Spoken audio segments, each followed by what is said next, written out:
Universitas Esa Unggul.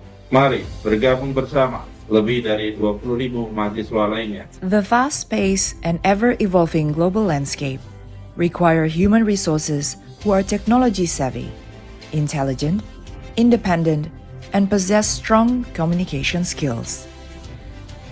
Embracing technological transformation is not just a choice, it's a necessity.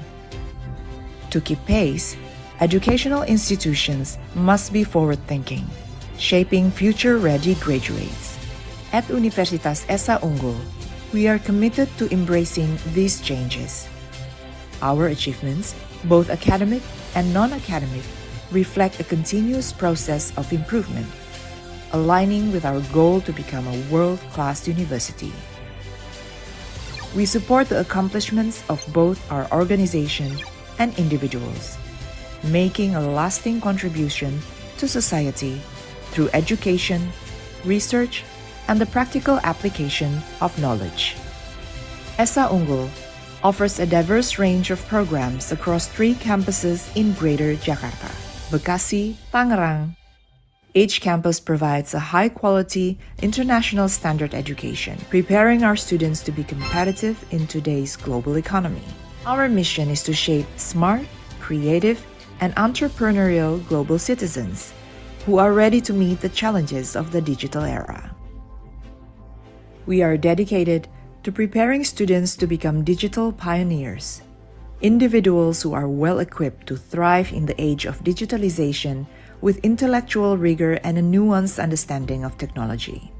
Universitas Esa Unggul is the answer to the world's current challenges, including technological disruption and the rise of artificial intelligence. Through a curriculum that anticipates global trends, we encourage students to excel both academically and personally. Being smart means fostering a love for learning and the ability to think critically.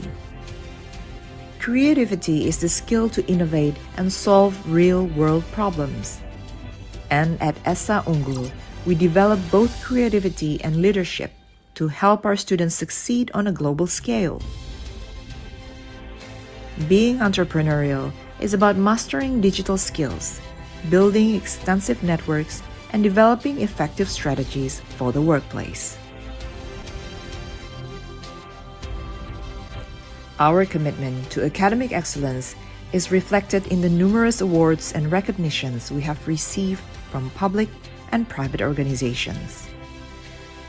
Esa Unggul is a place where the learning process is taken seriously, with thoughtfully designed academic and non-academic spaces that cultivate digital, entrepreneurial mindsets. Our goal is to graduate innovators who are ready to make meaningful contributions to humanity.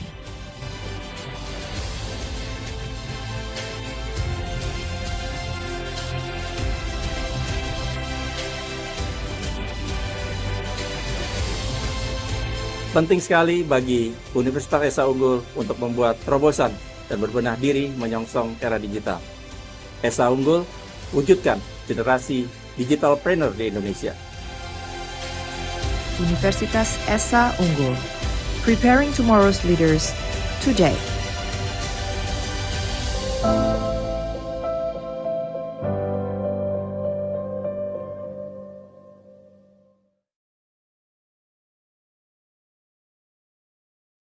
Baik, Assalamualaikum warahmatullahi wabarakatuh. Selamat sore, salam Om Swastiastu, Namo Buddhaya, salam kebajikan, salam sejahtera untuk kita semua. Saya Meli kembali berjumpa dengan teman-teman dalam webinar rutin Pusat Karir dan Magang Universitas Esa Unggul. Dan dengan tema yang luar biasa pula pada sore hari ini, yaitu The Art of Saying No, mengelola ekspektasi tanpa merasa bersalah. Dan tidak kalah luar biasanya pula, dan sudah bergabung bersama kita Bapak Deris Teryadi. Selamat sore Bapak, bagaimana kabarnya Bapak sore hari ini? Halo sore, baik saya di sini. Terima kasih untuk waktu dan undangannya ya. Hari ini kita akan sharing-sharing. Salam kenal Bapak. Baik, sebelum kita mendengarkan materi, teman-teman, nanti pada saat akhir acara, link absensi dibagikan untuk mendapatkan e-sertifikat ya, teman-teman. Saya akan memperkenalkan pemateri kita pada sore hari ini, Bapak Tri Setiadi.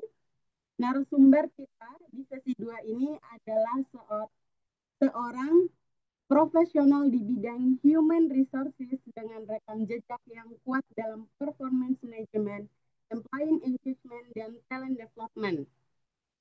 Saat ini beliau menjabat sebagai HR Development Manager di Hyundai Motor Asia Pasifik. Sorry sebelumnya, apakah suara saya terdengar, teman-teman? Izin Kak, sore putus-putus.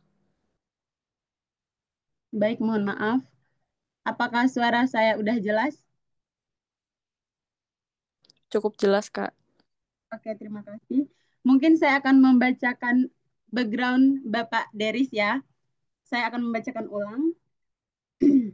Bapak Deris ini merupakan seorang profesional di bidang human resources dengan rekam jejak yang kuat dalam performance management, employee engagement, dan talent development.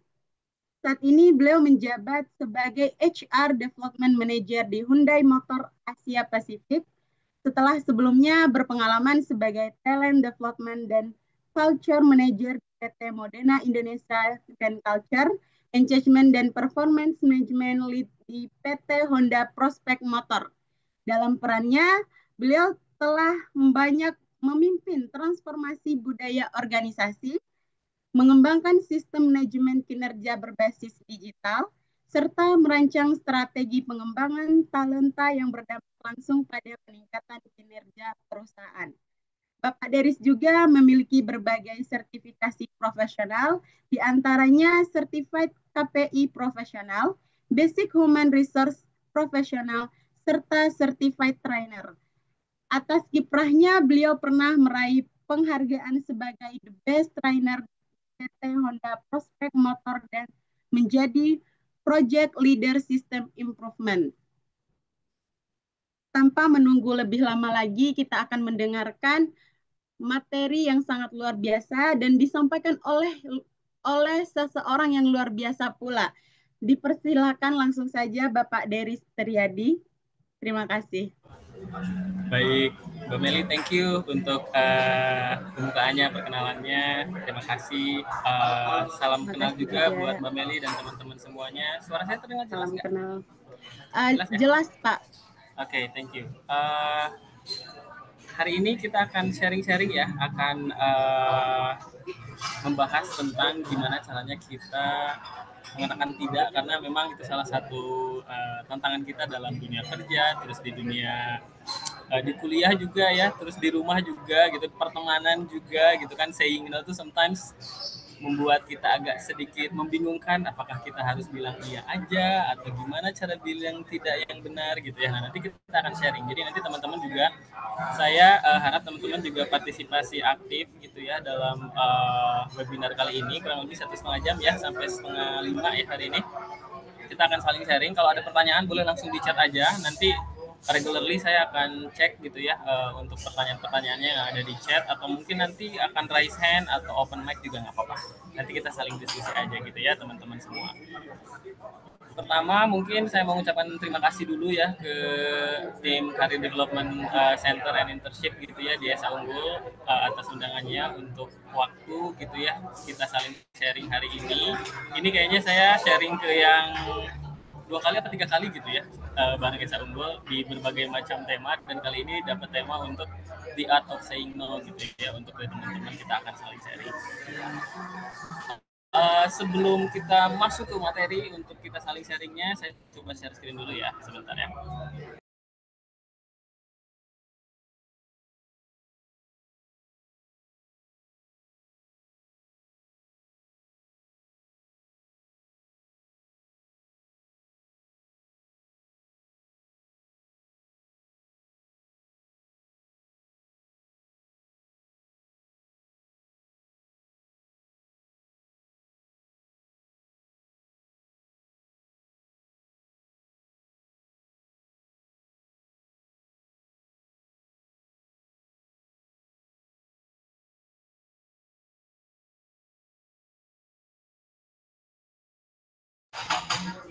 share screen saya apakah terlihat? Sudah terlihat Bapak. Terlihat jelas ya? Sudah terlihat jelas. Oke, terlihat jelas. Baik. Sebentar ini.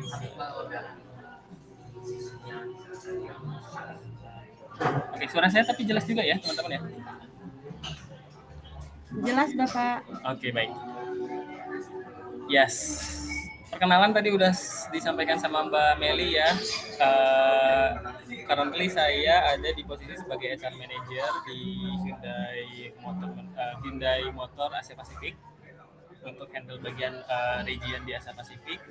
Sebelumnya saya sempat di Modena, sempat di Honda juga untuk concern atau bidang-bidang yang saya pegang di HR Development. Di HR Development itu di bagian performance management, learning development, dan juga employee culture engagement. Tadi sudah disampaikan oleh Mbak Meli, thank you. Dan hari ini saya ingin sharing terkait dengan materi The Art of Saying No ini untuk mengelola ekspektasi gitu ya, supaya gimana caranya kita ketika bilang no itu nggak merasa bersalah. Tujuan dari webinar hari ini saya ingin teman-teman bisa memahami pentingnya mengatakan tidak tuh cara sehatnya kayak gimana gitu ya, dan strategi praktis mengelola ekspektasi tanpa rasa bersalah itu seperti apa, dan gimana caranya kita melatih keterampilan untuk komunikasi asertif, gimana untuk menjaga kita dalam kerja gitu ya, dalam berhubungan sama teman, sama orang, kehidupan pribadi juga, berhubungan sama saying no ini. Sedikit cerita dulu juga gitu ya, beberapa tahun ke belakang saya juga punya challenge gitu ya, punya tantangan gimana caranya mengatakan tidak gitu kan, mengatakan tidak yang benar tuh kayak gimana. Saya tipikal orang yang kalau teman-teman tahu people pleaser, tahu nggak people pleaser? Tahu ya, people pleaser tuh ingin menyenangkan semua orang gitu kan, nggak mau dilihat jelek, nggak mau dilihat kayak bertentangan gitu kan, gimana menghindari masalah. Nah, saya tipikal orang yang ingin menyenangkan semua orang dulu ya, beberapa tahun ke belakang. Di situ sebenarnya tidak ada salah, tidak ada benar. Cuman kalau misalkan kita terus merasa kayak semua orang harus disenangi gitu ya, maksudnya semua orang harus dibikin senang gitu ya, dibikin yes terus, nggak ada no-nya gitu kan, itu juga akan menjadi bumerang ke kita. Nah, salah satunya nanti kita akan bahas tentang saya belajar berkata no itu secara baik gitu ya, secara profesional, secara bisa diterima sama orang, dan memang itu patut kita lakukan. Itu seperti apa nanti kita akan bahas bareng-bareng di sini. Gitu. Saya akan mulai dengan pertanyaan dulu. Boleh teman-teman share di chat gitu ya.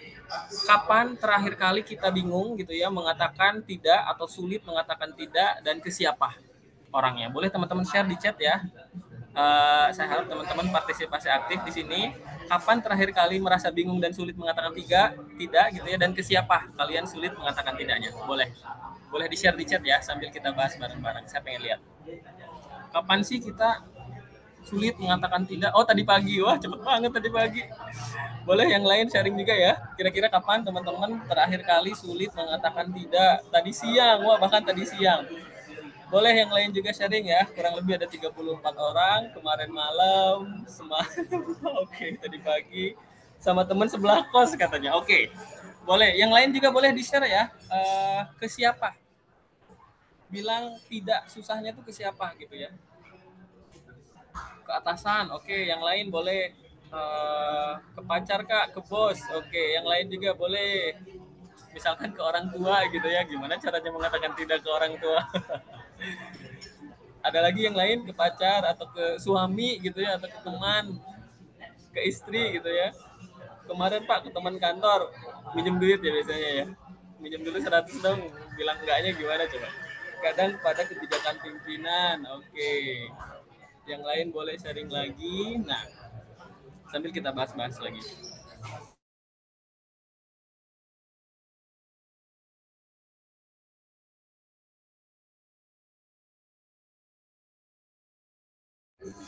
Oke, saya balik lagi ke ini ya.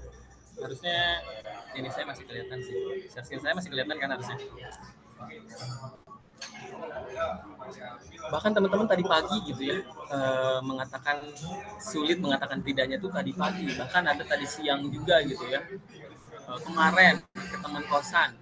ke teman apa namanya tuh, ke bos gitu ya, misalkan di dunia kerja ke bos, terus di rumah misalkan ke istri atau ke suami gitu, atau ke anak bahkan ya, mengatakan tidak ke anak ujung-ujungnya malah manjain anak gitu ya nantinya kayak gitu. Nah, gimana sih kita menanggapi ini gitu kan? Saya sebagai kerja di kantor, punya bos, punya bawahan, punya rekan kerja, kadang ketika ada opini yang kurang sesuai gitu kan, sebenarnya ada opini yang lebih bagus lagi, atau misalkan ada ide atau solusi yang bagus lagi, kadang kan kita harus mengatakan sejujurnya bahwa ini tuh nggak oke gitu kan.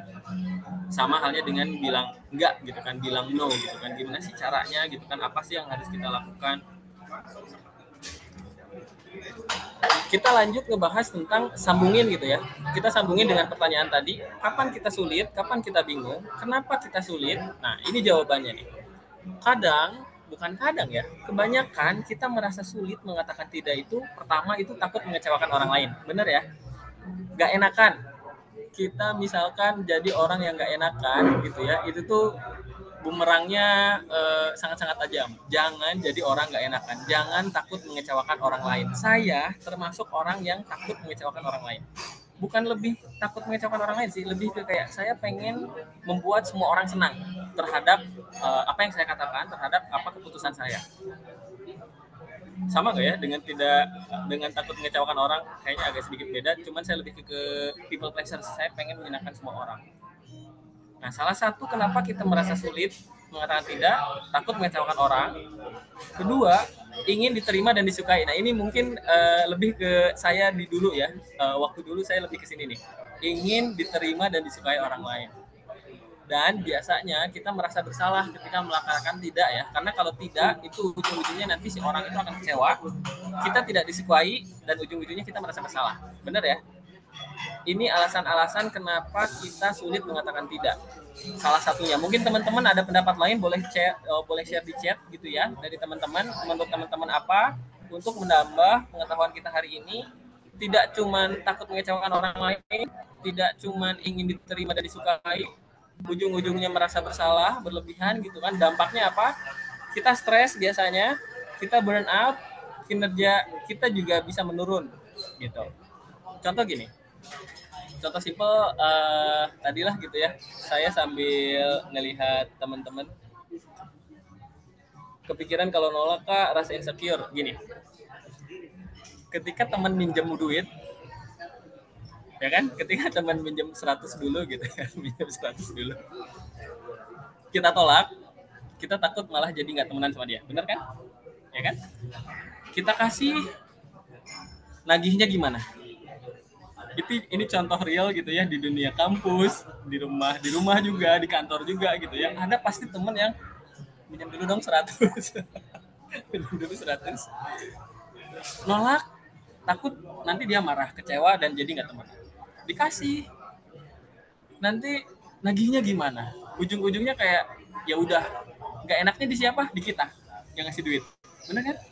Nggak enaknya di kita yang ngasih duit. Nah, gimana caranya kita menghindari itu? Saya yakin teman-teman mungkin ya beberapa mengalami ini. Yang paling betul ketika ada orang atau teman, bahkan itu teman atau misalkan keluarga atau misalkan teman yang deket banget, best friend segala rupa gitu ya, bahkan pacar nih ya. Ketika minjem, namanya minjem uang contohnya gitu ya, sepengalaman saya, sependapat saya gitu ya, sebisa mungkin tolak. Karena itu akan menjaga hubungan. Karena gini, ketika kita minjemin dan kita nagih juga pasti kan ditolaknya juga ini kan, kitanya nggak enak, dianya nggak enak, ditagih terus.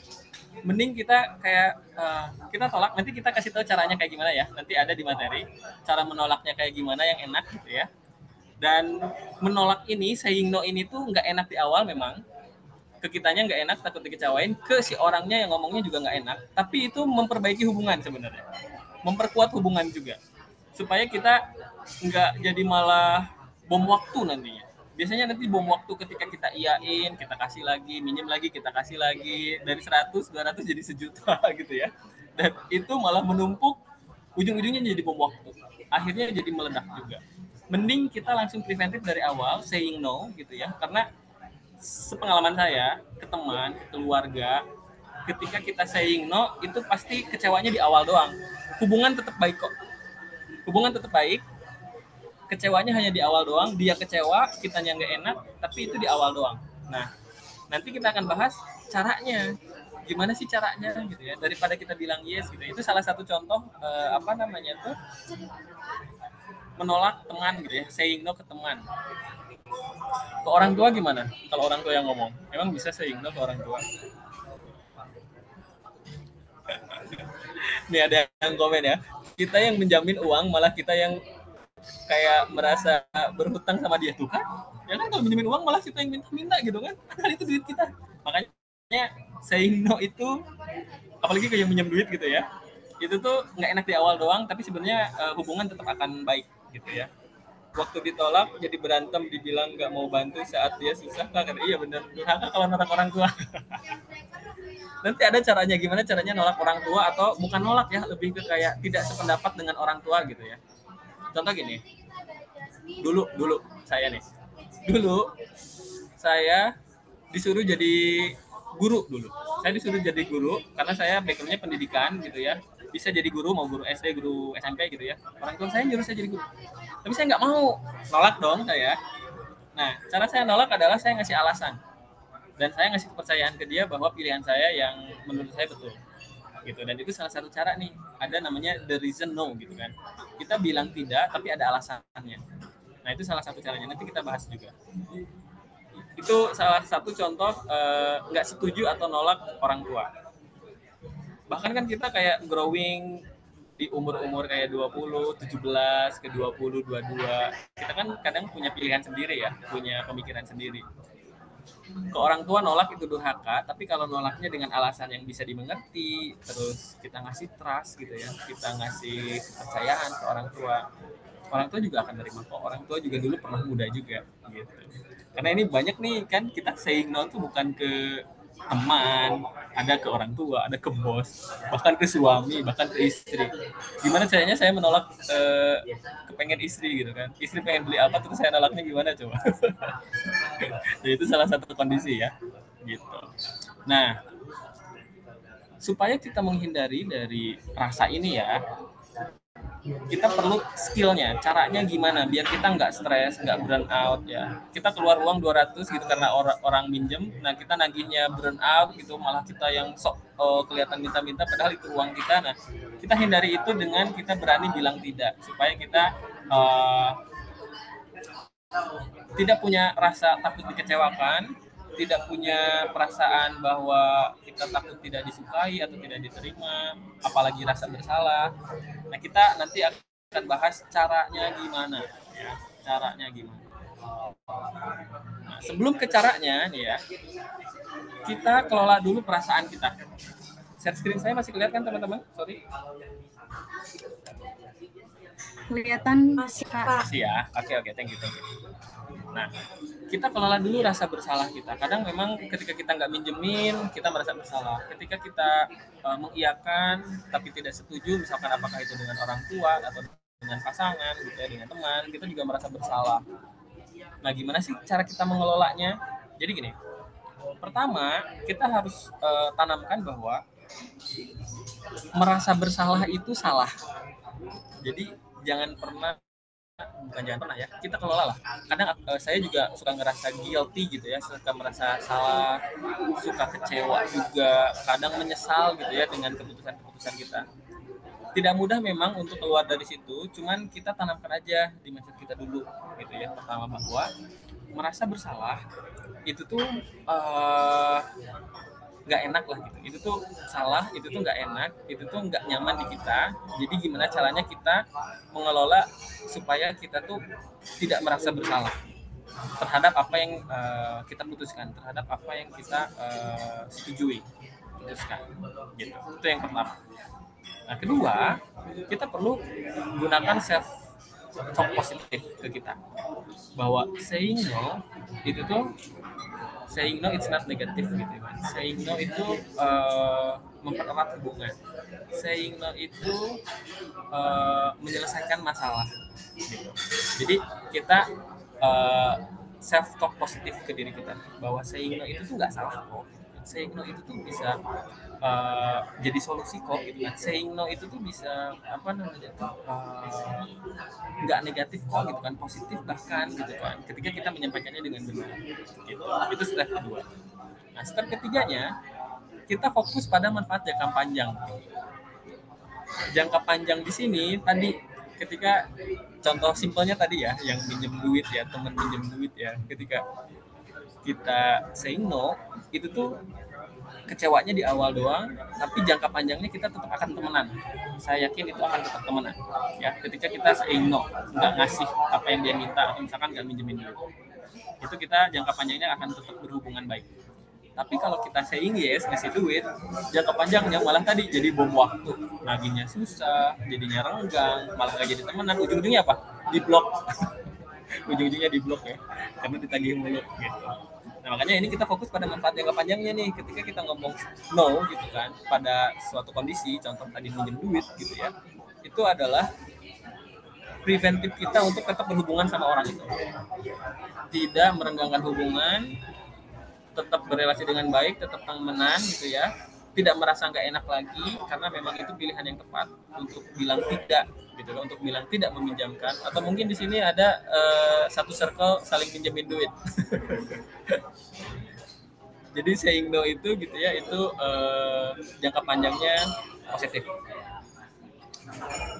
Nah yang keempat, bahwa kita perlu ingat bahwa saying no itu sama dengan saying yes to balance tadi ya. Balance itu terhadap perasaan kita biar nggak stres, terus terhadap perasaan kita biar kita nggak burn out, perasaan terhadap kekecewaan yang sebenarnya short time feeling ya, kecewanya di awal doang, setelah itu sebenarnya ya udah gitu kan, semuanya akan saling mengerti ketika saling memahami bahwa no di sini tuh pilihan yang tepat gitu. Jadi ketika kita bilang no ke orang lain, itu sebenarnya kita menyetujui atau yes terhadap balancing kita, balancing terhadap pertemanan, balancing terhadap feeling kita sama feeling orang yang minta gitu ya, orang yang berpendapat itu kita perlu tanamkan.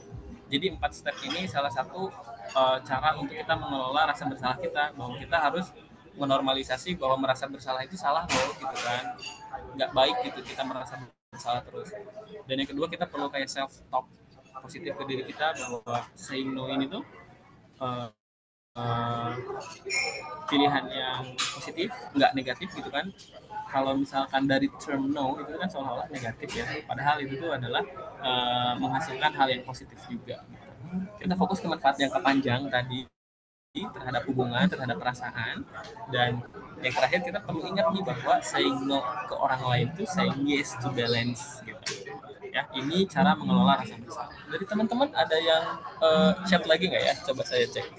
Kalau teman-teman ada pertanyaan atau misalkan ada pendapat, gitu boleh langsung di chat aja nggak apa-apa ya. Saya senang kalau banyak yang chat. Nggak mau bantu ya, ini masih yang tadi ya, durhaka oleh orang tua kan. Oke, kita lanjut dulu. Nah, gimana sih caranya gitu kan? Saya masuk ke teknik komunikasi, gimana caranya kita saying no ke orang lain. Ketika kita cukup confidence, ini yang pertama saya bahas dulu ya. Yang pertama saya bahas. Ketika kita cukup confidence, ketika kita cukup kuat dalam saying no ini, ketika kita cukup berani, kita bisa namakan bahwa ini tuh direct no. Kita bisa katakan secara langsung dengan singkat, padat, tegas, jelas gitu ya, dan sopan, jangan lupa. Sopan itu sangat penting dalam mengatakan tidak, karena beda cerita ketika kita nadanya tinggi, ketika kita ketika kita dengan kasar ngomongnya gitu ya, ketika kita ngomongnya nggak sopan, nggak pakai attitude, orang juga pastinya malah berantem nanti gitu ya. Tadi ada yang bilang chat malah berantem gitu ya. Nah itu juga akan berantem ujung-ujungnya. Makanya ketika kita direct no ke orang, kita mau mengatakan langsung enggak gitu ya, nggak boleh minjem, bolehnya minta, sama aja ya, nggak boleh minjem misalkan, atau misalkan nggak punya atau gimana lah gitu ya, saying no ke orang, atau misalkan saying no terhadap pendapat atasan misalkan dalam meeting gitu kan, atau kita terhadap bawahan lah ya, direct no terhadap bawahan gitu kan. Nah, gimana caranya kita bilang no ke bawahan secara direct, singkat, tegas, sopan. Nah, itu juga perlu kita perhatikan gitu. Kayak misalkan saya biasanya ketika misalkan ada bawahan yang ngajuin sesuatu dan saya rasa itu apa namanya pendapatnya kurang oke atau solusinya kurang relevan gitu ya, masih kurang deep, masih general, cara saya mengatakan no-nya itu salah satunya adalah dengan cara nadanya tidak tinggi, tidak sedang marah, tidak dengan kasar. Saya akan bilang dengan kayak semacam diplomatis gitu lagi gitu, bahwa ini tuh ya kurang oke gitu kan. Coba balik lagi, pikirin lagi dengan cara atau dengan solusi yang lebih oke. Gitu. Ini salah satu cara gimana caranya kita bilang no ke bawahan gitu. Atau misalkan ke atasan cocoknya yang mana? Nah, nanti kita bahas di akhir lah ya. Ini dari 4 ini ada 4 pilihan teman-teman bisa pakai. Yang pertama bisa direct no tadi. Nah, yang kedua, the reason no. Jelaskan alasan tanpa kita defensif. Jadi di sini the reason no ini kita mengatakan tidak, enggak langsung tidak, tapi kita tidak dengan ada alasannya. Kenapa sih ini? Kenapa sih saya menolak gitu kan? Alasannya apa? Misalkan karena A, B, C, D gitu. Ada alasan-alasannya tanpa kita menyampaikannya dengan cara defensif. Karena beda ya, defensif sama nggak defensif itu beda. Biasanya defensif itu kalau kita berantem, ya. Kalau kita berantem biasanya kita menyampaikan pendapat tuh ujung-ujungnya malah defensif biar kita nggak disalahin. Tapi kalau misalkan di sini, ketika ada orang yang misalkan mengusulkan sesuatu, ada orang yang minta sesuatu, dan kita bilang enggak, kita pakai alasan di sini. Ada alasannya kenapa? Contohnya yang paling simpel yang tadi ya, minjem duit misalkan, minjem duit lagi, minjem duit misalkan. Kita bilang no. Kadang kan kalau misalkan orangnya saklek mah, pinjem duit kan nggak ada, udah gitu kan, nggak pakai alasan apa-apa. Ya udah gitu kan, dia kecewa, kitanya juga tegas gitu. Nah kalau dari sana ini kan ada yang pinjam duit, contohnya ya, contoh simpelnya kita bilang enggak dengan ada alasan, misalkan gue sih sebenarnya ada duitnya, cuman gue mau pakai buat bayar semesteran misalkan. Atau gue masih mau pakai duit ini karena mau benerin motor misalkan. Atau misalkan orang tua lagi butuh nih, sebenarnya duit ini mau dipakai buat orang tua dulu misalkan. Nah, itu kan ada alasannya tuh, kita bilang enggak tapi ada alasannya. Coba menurut teman-teman ya, kita baru bahas 2. Dari alternatif nomor 1 ini direct no sama the reason no, kira-kira yang mudah diterima sama orang yang mana? Menurut teman-teman, yang mudah diterima sama orang siapapun itu yang mana? Direct no atau the reason no? Coba saya mau dengar dari teman-teman. Kira-kira direct no atau reason no yang mudah diterima sama orang? Atau yang cocok sama karakter teman-teman. Kadang kan ada yang tegas, ya udah direct no aja. Ada yang aduh masih agak gak enak, kasih alasan lah gitu kan. Saya cocoknya yang nomor 2. Nah teman-teman kira-kira yang bisa diterima sama orang yang mana, sama mungkin yang cocok sama teman-teman yang mana, sama karakter teman-teman yang cocok yang mana? Boleh. Mbak Meli bilang nomor 1 karena ya oke, langsung no gitu ya, direct no, tegas gitu kan, tegas, sopan, jelas gitu kan. Yang lain boleh? Kira-kira menurut yang lain yang mudah diterima sama orang yang mana? Atau jangan mudah diterima sama orang lah ya. Pertanyaannya lebih ke kayak yang cocok sama teman-teman deh. Yang cocok sama karakter teman-teman kira-kira nomor 1 atau nomor 2? 1 Pak, tapi tetap nggak tahu orang bisa nerima apa enggak. Oke, kita bahas abis ini ya. Yang cocok sama teman-teman coba. Ini soalnya nyambung nanti ke pembahasan.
Sorry teman-teman, malah error ini. Kedengeran nggak suara saya? Masih kedengeran kan? Dengaran Oke. Bapak. Oke, jadi gini nih. Ada yang mau sharing lagi nggak tadi? Sebentar ya. Malah error ini.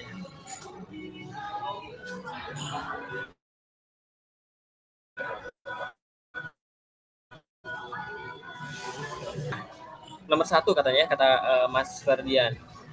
Namun biasanya orang tetap minta alasan kenapa ditolak. Oke. Bukan yang itu ya. Bentar. Oh, Mbak Siti tadi. Maksudnya Mbak Siti ya. Saya mau baca Mbak Siti tadi. 1 Pak, tapi tetap nggak tahu orang bisa nerima apa enggak. Kalau nomor 2 kayaknya banyak yang tidak percaya dan biasanya tidak minta tolong. Direct no Pak, karena informasi langsung tanpa interpretasi. Oke. 1 Pak, namun biasanya orang tetap minta alasan kenapa ditolak. Oke. Nah itu kan tergantung orang juga ya. Tergantung orang yang ininya ya. Kadang minta alasan, kadang juga langsung pasti dia nggak punya nih duitnya gitu kan. Kalau misalnya punya duit. Jadi gini. Nomor 1 atau nomor 2 atau bahkan nanti ada nomor 3, nomor 4. Ketika kita saying no, itu tuh pertama yang harus disesuaikan adalah gaya kita, personality kita. Kita cocoknya yang mana? Apakah kita orang yang tegas? Apakah kita perlu ngasih alasan? Apakah kita cukup berani untuk langsung bilang enggak tanpa alasan? Nah itu disesuaikan sama kitanya dulu. Ya, saying no gitu kan, the art saying no ini tuh disesuaikan sama kitanya dulu. Itu yang pertama. Kedua, kita sesuaikan sama lawan bicara kita. Disesuaikan dulu. Apakah kita lagi ngomong sama teman, apakah kita lagi sama dosen gitu kan, ataukah sama orang tua, ataukah sama bos, sama bawahan. Nah itu perlu disesuaikan. Jadi bisa 4-4-nya ini itu dipakai. Enggak semua situasi pakai direct no, ya kan? Coba aja kalian nanti cobain ya, misalkan ada atasan gitu ya yang bilang bla bla bla bla bla, kalian pakai direct no gitu kan nggak mungkin kan gitu. Jadi sesuai situasi gitu, disesuaikan sama situasinya, itu yang kedua gitu. Jadi pertama sesuaikan sama kitanya dulu, kita tuh yang paling strengthnya di mana sih saying no-nya gitu kan, nomor 1, nomor 2, nomor 3 atau nomor 4. Baru yang kedua disesuaikan sama situasinya, lagi sama siapa kita ngomongnya gitu kan. Kalau kita lagi ngomong sama orang yang lah pakai direct no juga oke nih dia gitu kan, kita bisa tahu nih orang ini bakalan langsung nerima, nggak usah ada alasan. Oke, pakai nomor 1. Atau misalkan ketika ada si orang ini gitu ya, kayak wah ini kayaknya bisa langsung no, nggak bisa langsung no nih, dia kayaknya harus pakai alasan nih, berarti yang pakai nomor 2 gitu. Jadi pakai nomor 2. Alasannya apa? Kenapa kalian bilang no gitu kan? Bisa jadi situasinya kayak yang si Mas Ferdian tadi bilang, bahwa ketika kita bilang no langsung tapi sebenarnya orang ini tetap minta alasan, ya udah kita pakai combine gitu kan, nomor 1 sama nomor 2 gitu. Jadi sesuai sama situasinya. Kira-kira teman-teman situasinya atau sedang berhadapan dengan siapa. Nah itu sangat-sangat berpengaruh ya. Gitu. Nah sebentar, saya mau lanjut tapi dia malah error. Sebentar ya. Dia malah error. Salah.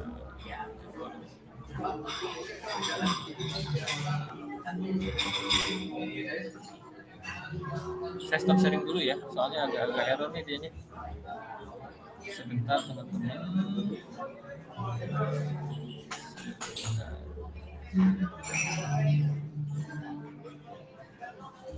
Materinya malah error.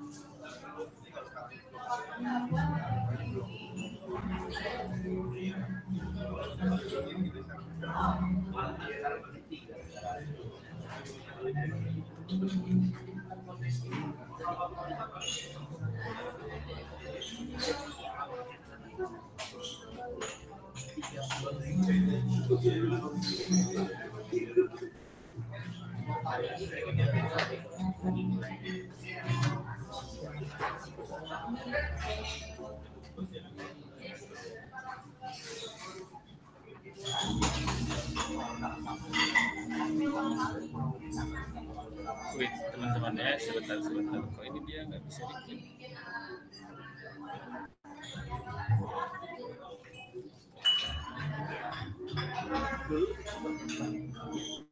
Alternatif no. Ya, alternatif no ini dia kita ngasih opsi, ngasih solusi lah ya. Ketika dia ini biasanya terjadi di dunia kerja gitu ya, ketika kita berdiskusi atau dalam hal meeting, ketika kita meeting ini biasanya menjadi alternatif untuk situasi ketika berbeda pendapat. Contoh misalkan dalam satu meeting dengan atasan, ketika atasan bilang A tapi kita nggak setuju, kita mau say no, daripada kita direct no gitu ya, daripada misalkan bertele-tele dengan reason no-nya apa, kita cari alternatif solusi lain. Kita kemukakanlah misalkan B, C, D. Ketika atasan minta A, kita ajukan B, C, D, E misalkan gitu ya. Jadi ada alternatif opsi untuk kita bisa beralih dari pilihan A ke pilihan yang lain gitu. Jadi ini dia namanya the alternative no. Ketika contoh jadi saya pengen balik lagi ke minjem uang lagi ya. Contoh misalkan daripada minjem uang kita kasih alternatif untuk lu mending kerja aja gitu, atau misalkan cari penghasilan atau kerjaan biar lu nggak usah minjem lagi. Kalau kita ngomong kayak gitu berantem nggak? Berantem di awal mungkin ya, tapi nanti temennya akan ngerti juga bahwa oh iya ya, daripada gue minjem lagi kurang lagi duitnya, mending kita kerja aja gitu kan. Nah itu salah satu cara alternatif, kita bilang no tapi kita kasih opsi, daripada lu minjem lu usaha deh gitu kan, apa gitu kan, kayak misalkan bantuin siapa biar dapat duit gitu kan, atau misalkan jadi barista kek, atau misalkan jadi apa kek gitu kan, untuk nambah biar duitnya nggak kurang terus. Nah itu kan kita saying no tapi kayak ada alternatif. Kalau tadi kan kita saying no kasih alasan dari kitanya bahwa kita uangnya mau dipakai, uangnya mau dibuat bayar apa, buat ini apa gitu kan. Nah ini dia bukan ngasih alasan tapi ngasih alternatif, daripada lu minjem mending lu coba usaha buat bantuin misalkan jadi asdos kayak dulu gitu kan, misalkan beberapa subjek materi supaya ya jadi nanti dapat penghasilan tambahan biar nggak usah minjem lagi ke teman-teman ya gitu. Nah, jadi ada alternatif di sini. Di dunia kerja itu menurut saya lebih banyak dipakai ini ketika dalam kondisi situasi apa itu namanya meeting gitu ya, berjejak pendapat, ada diskusi tentang proyek misalkan, banyak kepala kan, beda-beda semuanya. Ketika opsi A nggak cocok, daripada kita tolak gitu kan, kita kasih opsi lain, kita kasih solusi yang lain gitu kan. Jadi ide-idenya nggak mentok di A, kita ngasih alasan kenapa A nggak oke, tapi kita kasih alternatif gitu. Kita kasih alternatif yang oke yang mana gitu kan, jadi kasih opsi gitu. Contoh misalkan orang tua misalkan minta kita untuk jadi apa gitu, jadi PNS, kita nggak setuju nih gitu kan, bukan kita nggak hanya kita ngasih alasan doang bahwa jadi PNS ini bla bla bla bla bla bla bla, tapi kita kasih alternatif bahwa misalkan kita ngomong ke orang tua bahwa jadi PNS tuh sebenarnya nggak ada salahnya gitu kan, cuman kalau dari sisi passion kita tunjukin passion kita apa gitu kan, terus habis itu kita tunjukin cita-cita kita sebenarnya apa, supaya align bahwa pilihan kita tuh pilihan yang menurut kita paling oke gitu kan. Nanti lama-lama orang tua juga akan ngerti kayak gitu. Salah satu contoh misalkan kondisi ketika ngobrol sama orang tua ngasih pendapat apa, kita kasih alternatif bahwa misalkan ini gajinya lebih gede, misalkan ini lebih terjamin gitu kan, ininya apa namanya tuh kehidupannya, terus bisa nanti malah lebih banyak membantu ke orang tua misalkan kayak gitu. Jadi kita ngasih alternatif, ketika kita saying no kita ngasih opsi-opsi lain gitu. Jadi orang lebih bukan mudah ya, lebih legowo untuk menerima gitu, karena kita punya alternatif pilihan lain gitu. Nah ini ada cara nomor 4 nih, namanya delay no, minta waktu sebelum menjawab. Ketika kita ini tuh lebih ke ngulur-ngulur aja sih sebenarnya, lebih ke ngulur, kita nggak langsung jawab no, tapi kita kayak minta waktu untuk menjawabnya, tapi sebenarnya ujung-ujungnya no juga kan. Ini biasanya tahu nggak, coba si nomor 4 ini sebenarnya itu cara siapa, biasanya dipakai sama siapa coba? nomor 4 biasanya dipakai sama siapa, kalian tahu nggak? Biasanya dipakai sama siapa nomor 4? Ada yang tahu nggak? Coba chat. Ada yang tahu nomor 4 biasanya dipakai sama siapa? Caranya delay no? Coba ada yang tahu nggak? Biasanya dipakai sama siapa? Biasanya dia nomor 4 ini yang pinjam duit belum mau Sayang minjem uang kita Pak katanya. Sama yang pinjam uang kita Pak, ya itu bisa. Cuman teman dekat, oke. Kalau saya tuh, sepengalaman saya nih ya, delay no itu biasanya dipakai sama suami-suami kalau nolak istri. Jadi kalau istrinya pengen beli sesuatu, itu tuh nanti di delay dulu, kayak seminggu, 2 minggu. Sebenarnya tuh nggak berani bilang enggak. Ya. Karena teman-teman belum berkeluarga jadi belum relate ya. Kalau yang udah berkeluarga biasanya relate.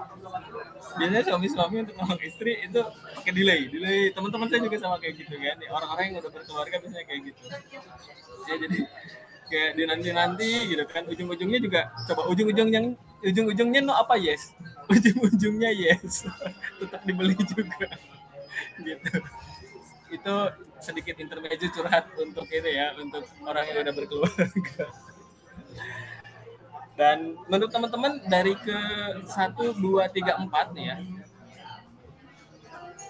kita bahas yang enggak dulu deh, maksudnya enggak jadi alternatif pertama untuk dipilih yang mana. Bukan jadi pilihan yang tepat untuk mengatakan no. Ini 4-4-nya bisa dijadikan cara gitu, bisa dijadikan metode untuk saying no. Cuman kita bahas yang enggak dulu deh, jangan dulu pakai yang ini deh gitu kan. Kurang oke nih yang ini pakainya gitu kan. Coba menurut teman-teman yang mana yang kurang oke? Yang ketiga ya, yang alternatif. Kenapa yang ketiga? Yang ketiga apa yang keempat? Yang ketiga. Kenapa yang ketiga? Ada yang mau ngasih pendapat nggak? Mau open mic juga nggak apa-apa. Kenapa nomor 3? Kasih alternatif itu yang enggak banget untuk dipakai duluan. Ada yang mau open mic nggak? Ada yang mau open mic? Kenapa nomor 3?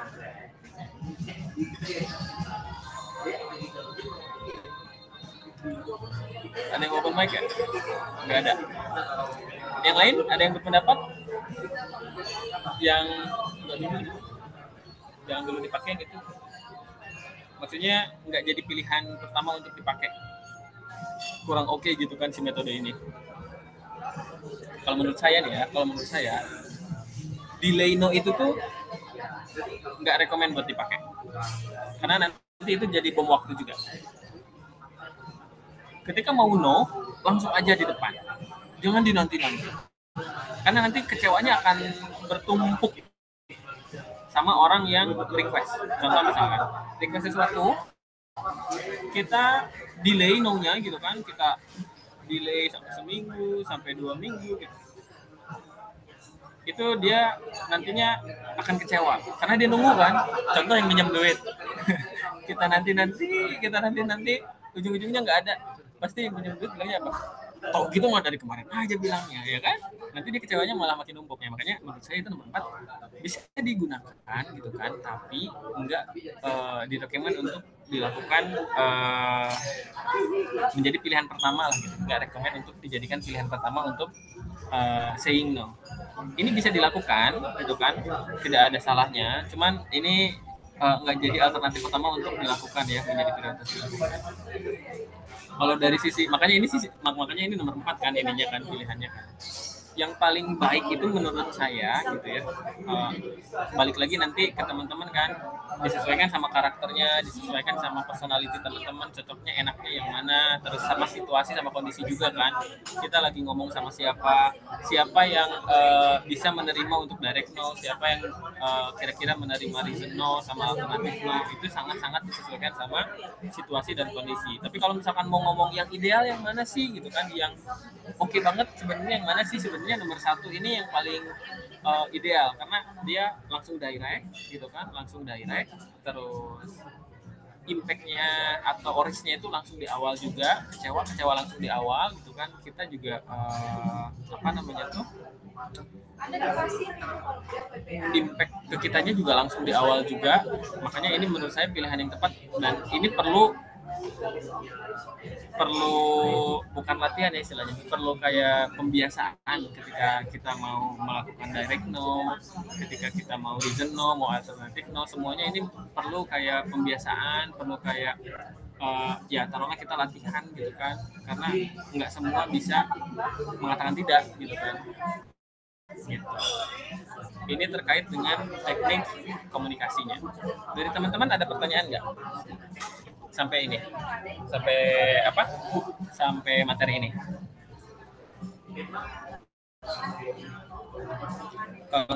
Kita lanjut.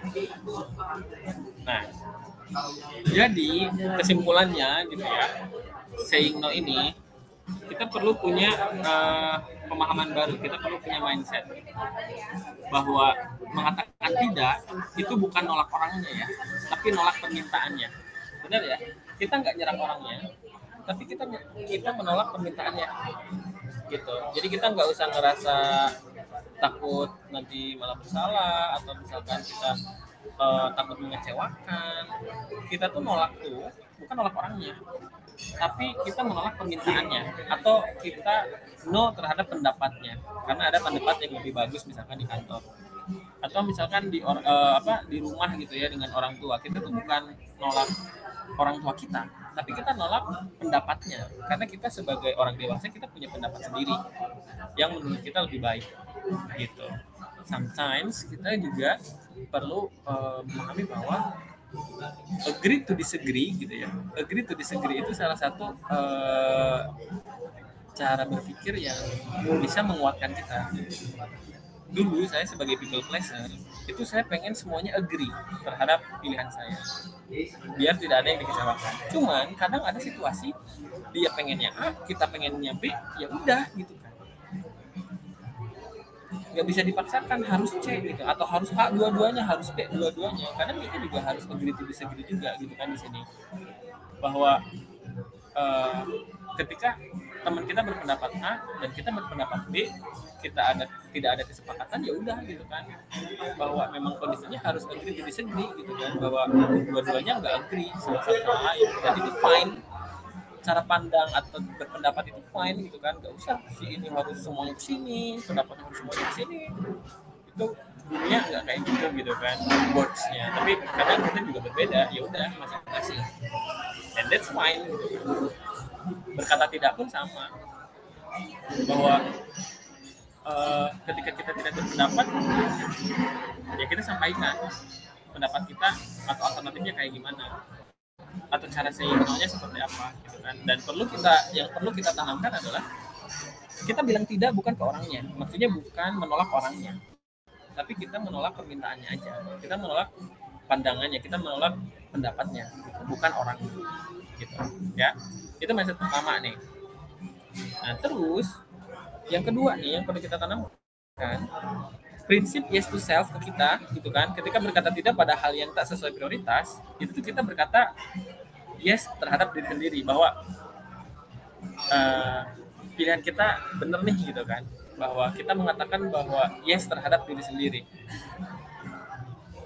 Ketika tidak sesuai dengan prioritas kita, ketika kita tidak setuju, itu tuh sedikit banyaknya membangun kepercayaan diri kita bahwa pilihan kita tuh tepat gitu kan. Tidak melulu setuju sama orang lain, tidak melulu nggak enakan gitu kan. Aduh nggak enak nih kalau nggak minjemin, aduh nggak enak nih kalau nggak bantu. Kadang kan membantu, contoh ketika kita tidak bisa bantu tuh ya jangan maksain gitu kan. Bilang aja nggak bisa bantu, dia kecewa, oke kecewa, tapi kan di awal doang kecewanya, lama-lama dia akan ngerti kenapa kita nggak mau bantu dia gitu. Jadi ketika kita saying no ke orang, itu tuh kita setuju terhadap diri sendiri, yes terhadap diri sendiri. Dan itu menurut saya salah satu cara untuk kita ngebangun kepercayaan diri kita terhadap apa keputusan kita gitu. Itu yang kedua ya, mindset yang kedua. Nah, ini nih mindset yang ketiga nih, untuk menghindari ketidakenakan nih. Penting untuk kita untuk menetapkan boundaries untuk kesehatan hubungan dengan rekan kita, dengan atasan, dengan semua orang yang ada di circle kita. Mau itu orang tua, mau itu teman, mau itu saudara, mau itu sahabat. Bahwa kita tetap harus ada boundaries. Karena kita sama orang tua juga kan ada boundaries kan. Apalagi yang udah meranjak dewasa pasti butuh boundaries kan, butuh kayak ada yang diceritakan, ada yang nggak diceritakan gitu. Dan itu sebenarnya apa namanya tuh salah satu untuk menyehatkan hubungan kita juga terhadap semua orang. Contoh misalkan sama rekan kerja. Contoh misalkan saya dengan bawahan saya. Ketika saya terlalu dekat dengan bawahan saya, jadinya saya subjektif lama-lama. Mengiyakan semua pendapat dia. Atau misalkan malah ngasih nilainya yang bagus-bagus gitu kan. Dan itu nggak sehat. Tetap harus ada boundaries. Ketika kita profesional, kita profesional. Ketika kita friend gitu, kita friend. Di luar kerjaan kita friend, tapi di dalam kerjaan kita profesional. Ada boundariesnya. Supaya menyehatkan hubungan. Jangan terlalu dekat, jangan terlalu jauh juga. Gitu. Sama teman juga sama sahabat juga sama. Kalau istilahnya gitu, kalau terlalu dekat dengan sahabat gitu ya, terus habis itu dikecewakan, itu tuh sakitnya benar-benar sakit, ya kan? Nah makanya tetap harus ada boundariesnya dengan sahabat. Nggak semuanya dibuka, nggak semuanya dilibatkan gitu kan, nggak semuanya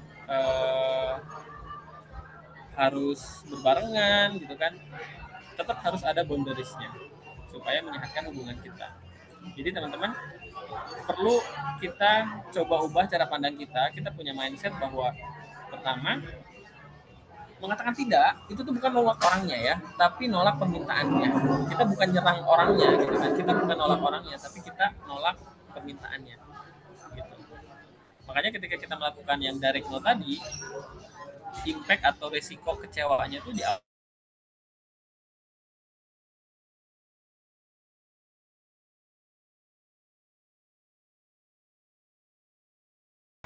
gitu.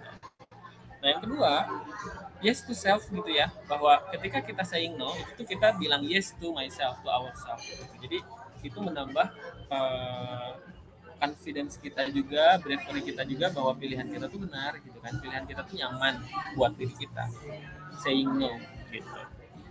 Nah yang ketiga, bahwa kita penting untuk menetapkan boundaries gitu kan, boundaries yang sehat dengan rekan dan juga atasan, dengan teman gitu kan, dengan orang-orang di circle kita, supaya kita tetap ada jarak, boundaries yang sehat gitu ya, untuk ketika kita bilang no tuh ya impactnya sehat gitu ya, nggak kayak sakit banget gitu kan, kecewa banget gitu.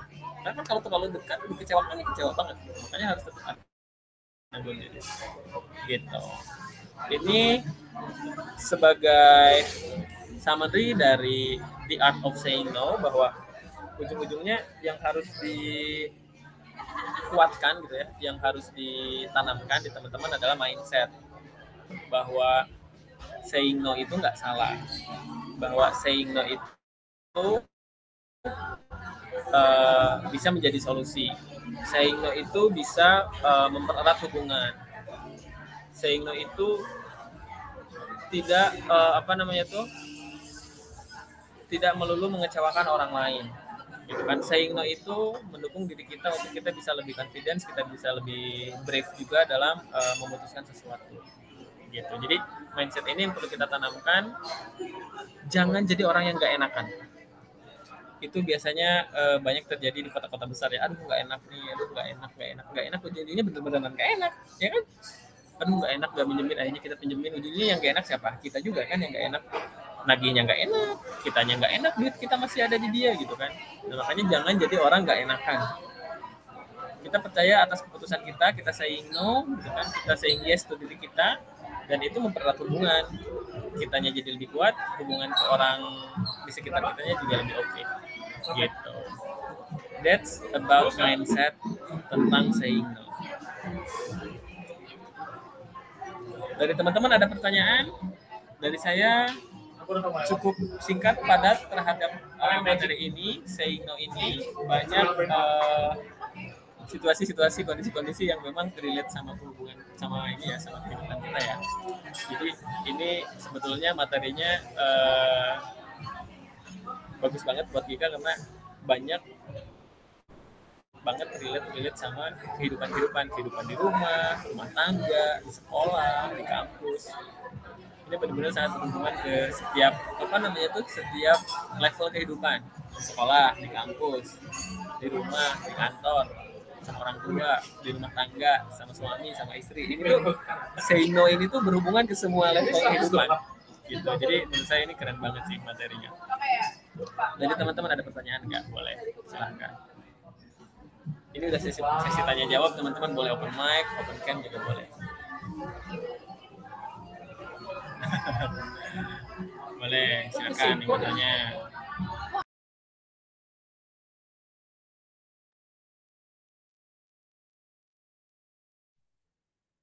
Baik teman-teman yang ingin bertanya, Bapak Derisnya sudah langsung membuka sesi tanya jawab ya.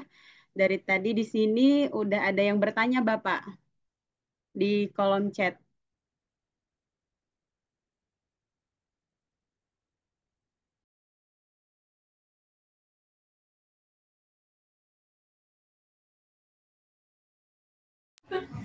Oke, ada pertanyaan pertama ya.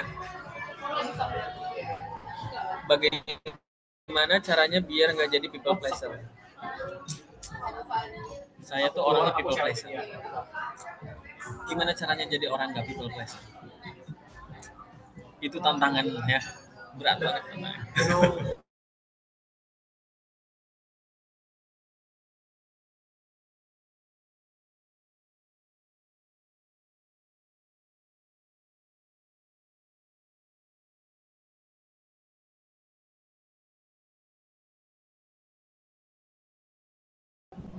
Masih kedengeran nggak? Tadi soalnya agak putus. Masih kedengeran ya? Tidak kedengaran Bapak. Sekarang halo, cek. Iya, kedengaran Bapak sekarang. Oke. Jadi gini. Gimana caranya nggak jadi people pleaser? Pertama harus tega. Dulu. Bahwa tega terhadap diri sendiri, tega terhadap orang lain juga. Tegas gitu ya, teganya. Maksudnya gini. Kita siap untuk dibenci sama orang. Dan kita siap juga orang kecewa sama kita. Karena kalau kita people pleaser itu sebenarnya bagus di awal-awal sih, untuk membangun relasi itu bagus. Cuman lama-lama jadi bumerang. Orang jadinya nggak segan sama kita. Orang jadinya nggak respect ujung-ujungnya. Karena kita terus mengiyakan, terus grooming gitu ya, terus kayak menyenangkan, pleasing ke orang-orang, pleasing, tapi jadinya nanti nggak ada respect ujung-ujungnya.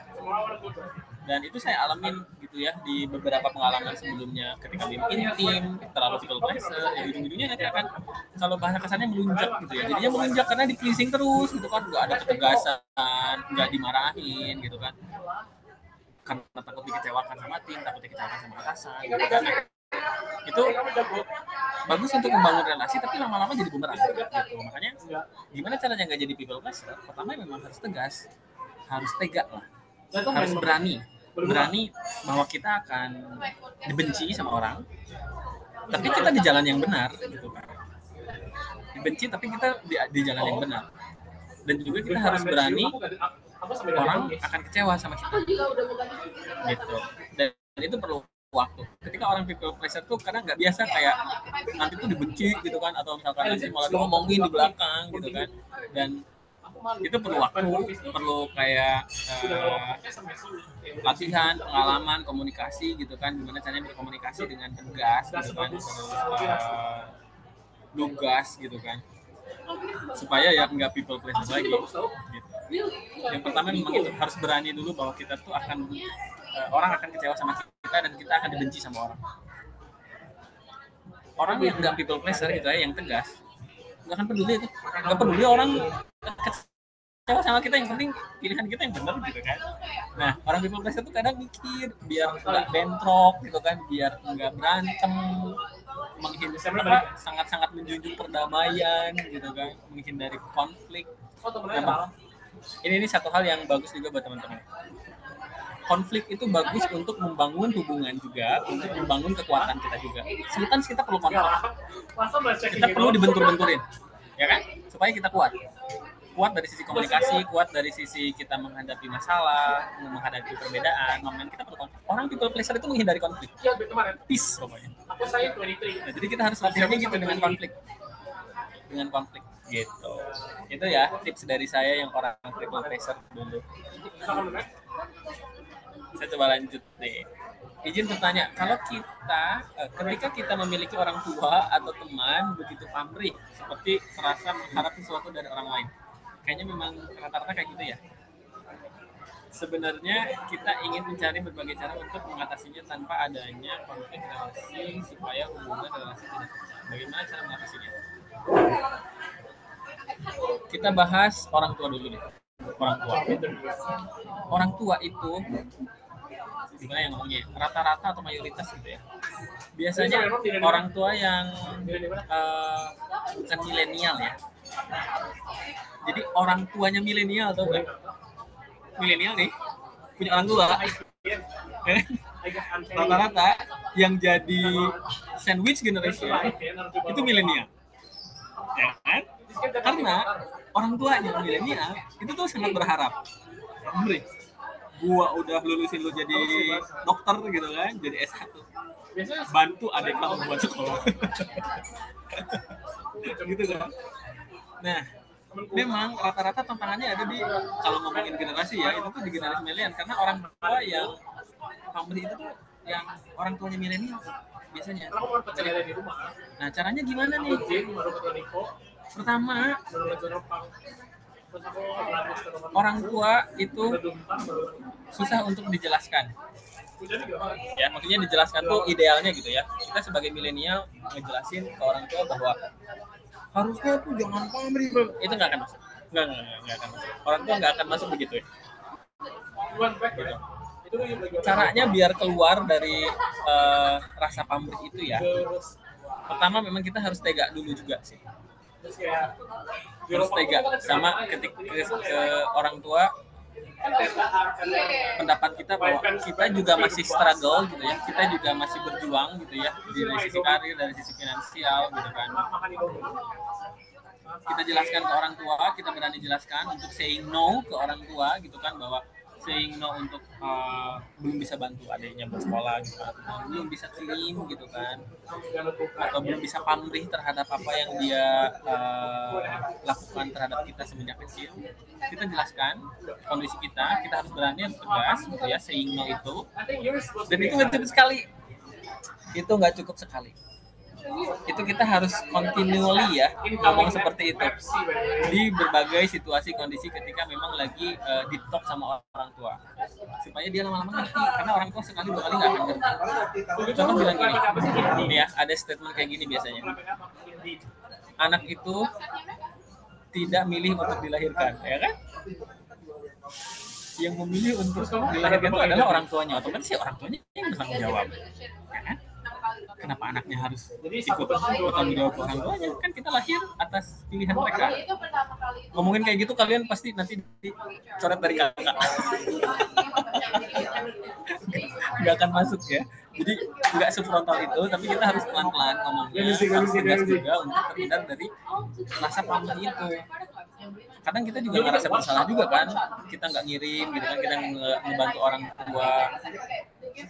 Masih ada juga sih sebenarnya orang tua yang ngerti gitu kan, nggak mau ngeribetin anaknya, nggak mau ngerecokin, itu ada juga sebenarnya. Cuman lebih banyak yang pamrih gitu kan, yang minta pamrih gitu kan. Dan gimana cara keluarnya ya gitu, pelan-pelan kita jelasin, pelan-pelan kita tegas, pelan-pelan kita berani untuk ngomong bahwa kita juga masih struggle gitu, bapak gitu kan, ibu gitu masih struggle, terus belum bisa bantu secara full, dijelasin dikit-dikit kondisi kita gitu kan, kita berani saying no gitu kan, berani nggak ngirim gitu kan, berani nggak ngebantu, karena memang itu perlu dibiasakan gitu kan, nggak bisa sehari dua hari, sekali dua kali langsung berubah gitu.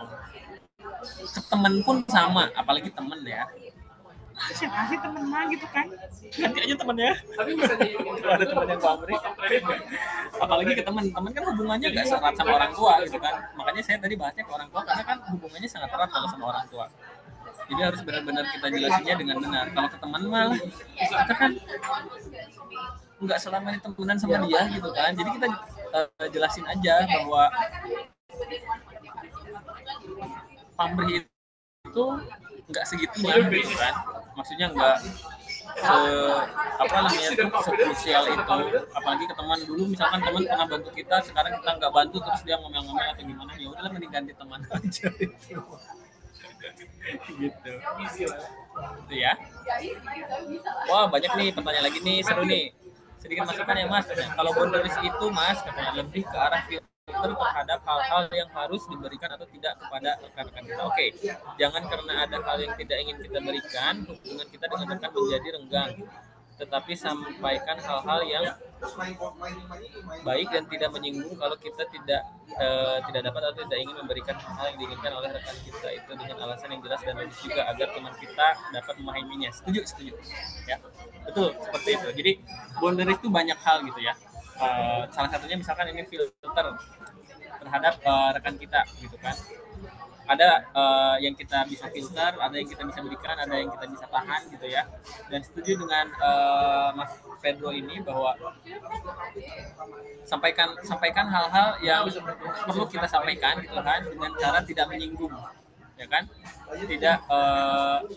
Tidak menyinggung, tidak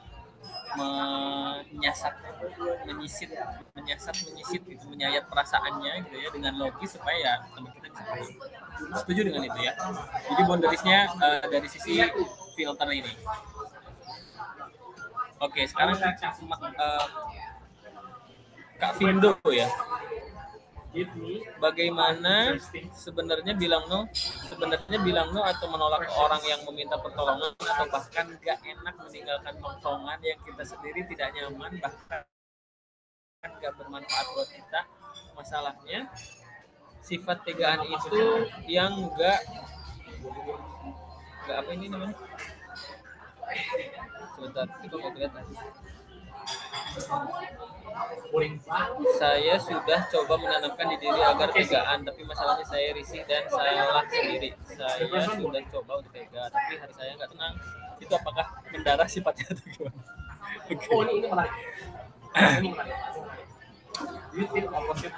Tegaan gitu ya, apalagi orang-orang yang nggak enakan.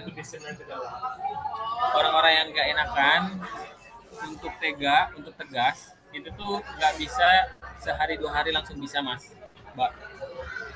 Tegas atau tega terhadap keputusan itu tuh nggak langsung bisa dilakukan. Saya pun sama merasakan hal yang sama. Ketika kita mau tega itu banyak yang dipikirkan. Takut kecewa, takut malah marah, takut malah berantem, takut malah itu, takut malah ini. Dan kalau kita tidak mencoba gitu ya, tidak berlatih untuk tega, ya kita akan gitu terus gitu. Bukan masalah udah mendarah apa gimana sifatnya ya, tapi lebih ke gimana caranya kita praktis gitu ya, experience terhadap cobain teganya dengan cara ini, cobain teganya dengan cara ini, cobain teganya cara ini, levelnya dinaikin. Lama-lama kita bisa kok gitu kan untuk tegas, untuk tega, untuk saying no terhadap tongkrongan yang sebenarnya nggak bermanfaat. Paling juga diomongin ujung-ujungnya mah kalau kita nggak ikut nongkrong atau kita nggak update nggak update informasi aja. Kalau kita ngerasa tongkrongan itu nggak bermanfaat dan kita merasa nggak perlu ikut, nggak usah khawatir gitu ya bahwa lama-lama teman-teman tongkrongan kita juga nggak akan ngerti kok gitu kan. Dulu juga saya gitu kok pas kuliah kan. Maksudnya kayak ada yang ngajak nongkrong gitu kan, ya awal-awal mungkin ikut, cuma lama-lama ya kasih alasan kenapa nggak ikut. Lama-lama mereka juga ngerti bahwa si Deris nggak ikut gara-gara ini, gara-gara itu.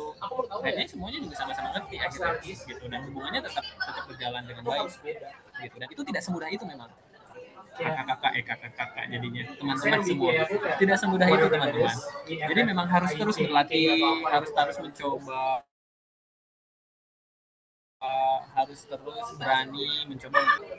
Ya ada impact kita gitu kan, bisa orang kecewa sama kitanya merasa bersalah gitu kan, dan itu nggak bisa sehari 2 hari 3 hari langsung berani kita langsung jago kita bilang no, bukan langsung bisa kita bilang no, tapi kita harus coba ke si A, coba ke si B, nanti dinaikin levelnya. Coba misalkan ketika kita tidak berpendapat sama orang tua, kita coba mengutarakan pendapat kita, nanti lama-lama juga orang tua akan ngerti gitu kan. Coba dengan teman, dengan pasangan misalkan, dengan suami atau dengan istrinya gitu. Jadi memang harus dicoba terus dijadikan kayak ya latihan lah gitu, latihan terus dicoba berlatih dengan si A dengan si B di berbagai macam situasi. Nanti lama-lama kita juga paham, oh si ini bisa nih saya ignore dengan cara direct, oh si ini bisa nih saya ignore dengan cara reason atau misalnya dengan cara alternatif no gitu kan. Atau mungkin bisa dengan di delay dulu no-nya gitu kan.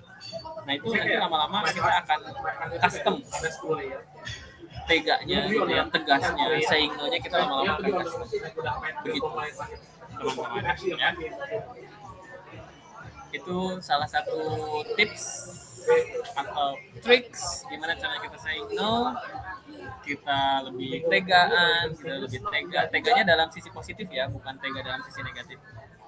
Tega dalam sisi positif, saying no gitu ya, untuk ya kita bisa build hubungan lebih baik lagi, tidak terlalu hubungannya jadi malah bom waktu, malah meledak jadi nggak baik gitu ya kan. Tapi kita langsung direct bilang no, kita berani, kita tegas, kita tega dalam hal positif untuk kita menolak orang bahwa itu ya pilihan tepat untuk kita lakukan.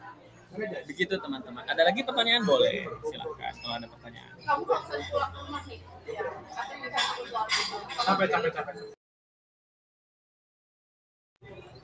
Kalau mau open mic juga boleh, silahkan. Ada yang mau open mic atau mau sharing, mau curhat boleh. Curhat jadinya ya. Silakan.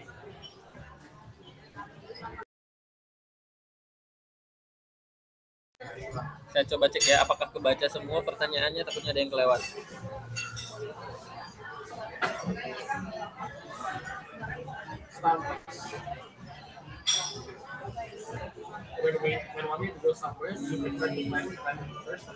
Menolak ke orang yang meminta pertolongan atau bahkan gak enak nilai nongkrong.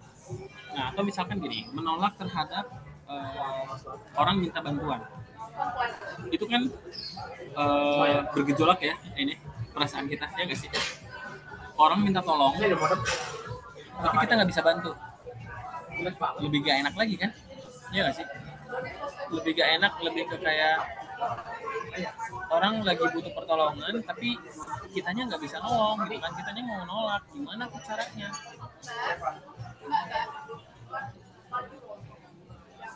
Caranya, yang pertama, yang perlu dilakukan adalah,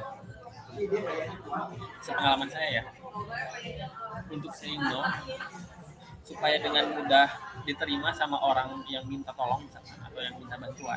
Ketika kita saying no adalah kita sampaikan dengan tulus bersama dengan empati, benar nggak? Ketika orang minta tolong, yang perlu dilakukan oleh kita sebagai yang diminta gitu ya, itu kita perlu empati dulu. Dan empati itu susah. Menempatkan perasaan seperti orang lain gitu ya, seperti orang yang butuh pertolongan, itu tuh susah. Itu juga perlu kayak perlu pemahaman, perlu latihan juga bahwa kita empati sama orang gitu kan. Kadang ketika kita bilang aduh kasihan ya, itu tuh bukan empati. Kadang kayak bisa kayak kita ngerasa kasihan sama orang gitu ya, kita merasa sedih atau kita merasakan hal yang sama, ngomong seperti itu ke orang, itu sebenarnya belum bisa dikatakan empati. Nah, jadi ketika saya ingat ke orang yang minta tolong, kita perlu tunjukkan empati kita dulu. Habis itu kita kasih alasan dengan sopan gitu ya, dengan bahasa yang baik, dengan metode yang baik, bahwa kita belum bisa ngasih pertolongan. Itu orang akan lebih mudah menerima penolakan kita ketika kita tidak bisa atau belum bisa membantu orang tersebut gitu. Jadi kita tunjukkan empati kita dulu, habis itu kita kasih tahu alasannya kenapa kita belum bisa nolong dia, kenapa kita belum bisa bantu dia gitu. Jadi itu akan lebih bisa diterima sama orang karena kita udah ada perasaan empati kita gitu kan terhadap si orang ini yang sedang kesusahan, dan kita sampaikan dengan sopan dan dengan baik gitu ya. Jadi dia akan lebih mudah menerima si penolakan kita, saying no kita. Begitu caranya untuk menolak pertolongan. Dan empati memang perlu skill juga sih buat kayak kita gimana caranya menunjukkan empati, perasaan empati sama orang. Begitu kira-kira teman-teman. Ada lagi pertanyaan? Boleh silahkan, mungkin bisa 1-2 pertanyaan lagi.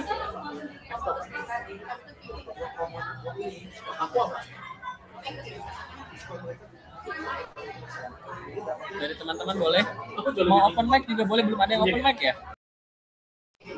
Kalau ada yang mau open mic boleh silahkan.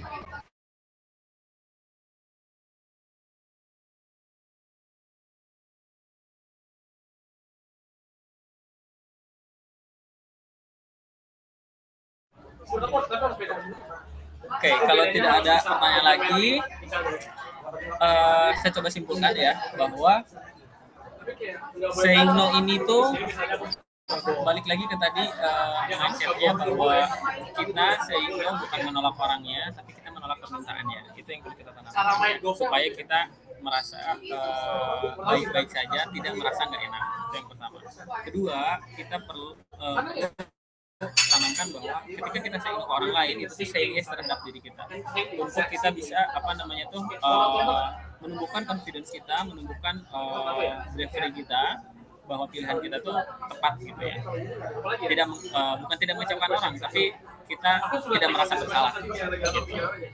Dan yang terakhir adalah penting untuk kita bikin boundaries gitu ya, untuk menyehatkan hubungan kita dengan rekan, dengan atasan, dengan orang tua, dengan pasangan, bahwa boundaries ini tuh perlu kita punya itu sebagai filter lah. Tadi ada teman kita juga yang ngomong bahwa filter ini tuh menjadi salah satunya boundaries untuk apa yang perlu kita sampaikan, apa yang tidak perlu kita sampaikan, supaya ini juga mempererat hubungan kita bersama rekan, teman, gitu ya, atasan, rekan kerja.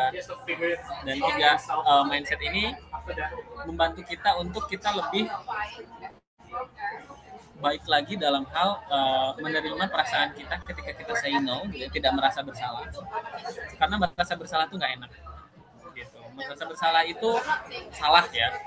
Merasa bersalah itu salah, dan itu perlu kita kurangi gitu supaya kita tidak stres, tidak burn out, tidak berlarut-larut, malah kinerja menurun nanti kalau misalkan sudah di dunia kerja gitu. Dan tanamkan 3 mindset itu untuk membantu teman-teman supaya lebih tegaan dalam hal positif, lebih berani lagi, lebih confidence lagi dalam saying no gitu.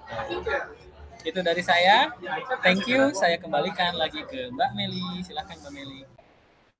Terima kasih Pak Deris yang sudah menyampaikan materi yang begitu luar biasa pada sore hari ini, yang sangat spesifik banget ya dengan personal kita.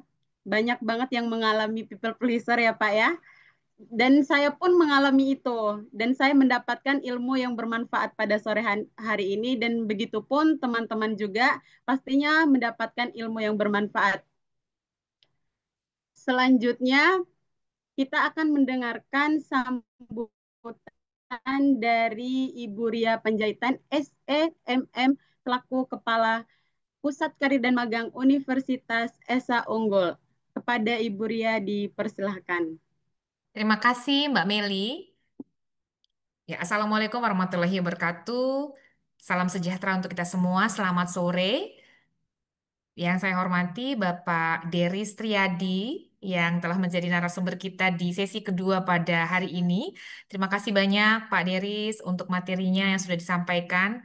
Bagus sekali ya, dan juga memang ini karena tema ini sangat penting karena bagaimanapun juga perlu sekali setiap peserta dapat mengelola ya dengan baik gitu ya. Jadi apa yang tadi sudah disampaikan di dalam materi ini kita benar-benar berharap ini dapat dipraktekkan juga gitu ya di dalam keseharian, apakah itu sebagai mahasiswa, sebagai profesional gitu ya. Seperti itu. Terima kasih Pak Deris dan juga kepada seluruh peserta, mahasiswa dan juga alumni ya yang selalu setia mengikuti setiap sesi di setiap hari Jumat ya, karena memang ini kita fasilitasi untuk Anda semua agar semakin hari Anda semakin diperkaya di dalam pengembangan diri, kompetensi yang dibutuhkan ya di era digitalisasi saat ini, dan juga di dalam dinamika dunia kerja dan industri yang semakin dinamis ya, semakin bergerak inovatif gitu ya, cepat sekali. Jadi eh, agile itu perlu ya bagi setiap kita,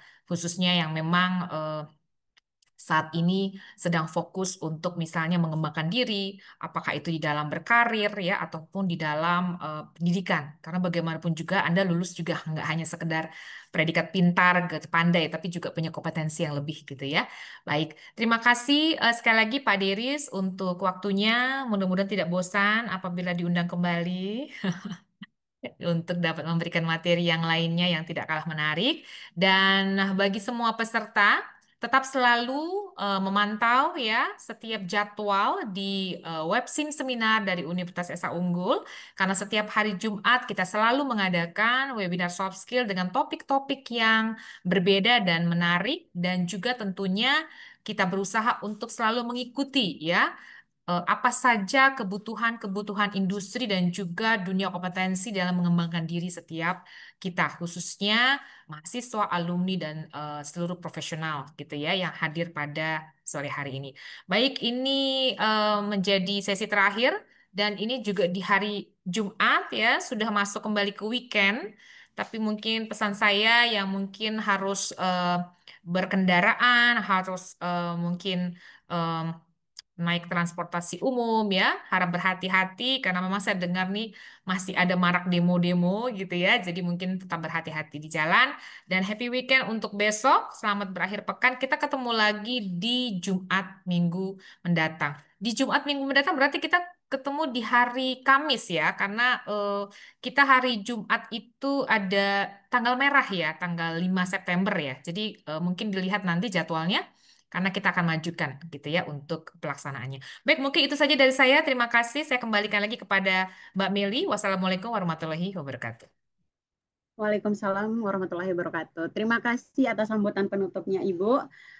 Mungkin tidak perlu berlama lagi, kita akan melakukan sesi dokumentasi teman-teman. Dimohon kepada teman-teman untuk membuka kameranya agar kita bisa melakukan sesi dokumentasi. Saya akan memberikan beberapa saat ya untuk teman-teman bersiap.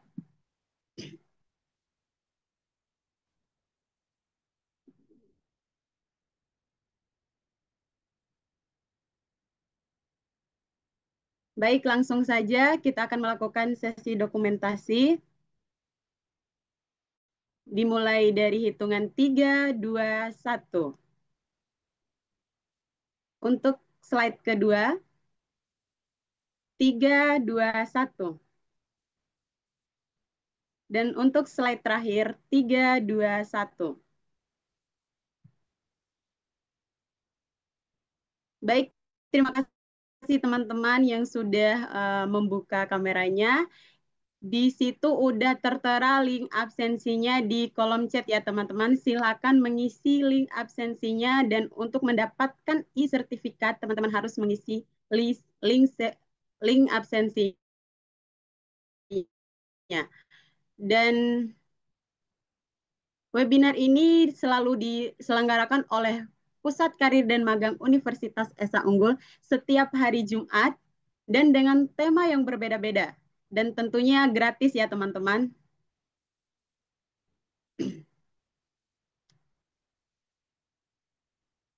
Saya Meli dan Pusat Karir dan Magang Universitas Esa Unggul mengucapkan terima kasih sebesar-besarnya kepada narasumber kita pada sore hari ini yang telah menyampaikan materi yang relate sekali ya tadi Bapak, masalah peminjaman uang dan lain-lain.